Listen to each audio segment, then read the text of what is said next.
tässä keitetty. Nyt koitan ajaa tällä kuorma-autolla, mikä ei nähtävästi suju kovin hienosti, mutta perille näytettäis pääsevän ja kello on 7 lauantai-aamuna ja Endurokauden SM-avaus olisi tosiaan oven takana. Ja keli on aika päitsinen, jos näin voi sanoa. Ja ei varmasti tule helppo päivä jätkille, mutta onneksi jätkät on kovia ukkoja ja pyörät on tikissä ja ei muuta kuin lähdetään katsomaan mihin meidän ukot pystyy.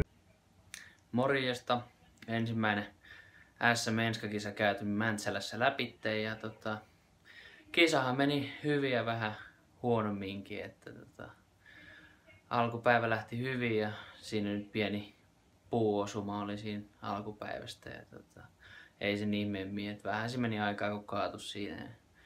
Päivä meni hyvin siinä, pääsin sitten noustuukin ykkössijalle siihen ennen viimeistä pätkää ja viimeisellä pätkällä tuli sitten siinä alkukilometrillä vähän osuttuu puuhun ja käsi otti vähän osumaa siinä ja ei se siinä vaiheessa mitään ihmeellisempää ja jatkettiin vetämään ja ihmettelin kun sormet ei oikein toimii ja ajettiin loppuun ja sitten alkoi olla niin kipeä, että ei pystynyt kytkinkettäkään oikeastaan käyttää ollenkaan. Ja vähän kaatuilinkin siinä, kun ei pystynyt sitten kytkintä käyttää ja vähän meni selviytyessä se, niin sitten päästiin maaliin.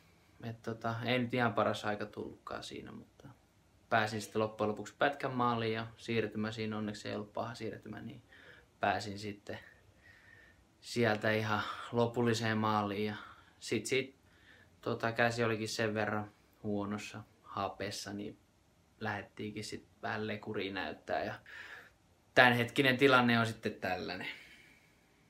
Että siellä on kämmen luu on niin kuin mennyt poikki ja palanen lähtenyt siitä vähän irti, että nyt onkin vähän sitten toipumista tässä näin, mutta hyvät pisteet tulikin viikonlopulta ja hyvä jatkaa päitsiä, että nyt tossa on vähän 4-5 viikkoa olisi ajotaukoa, että riippuen vähän nyt miten toi kuntoutuu tosta. Mutta näillä eväillä jatkoa, että aletaan vähän toipumaan tässä ennen päitsiä.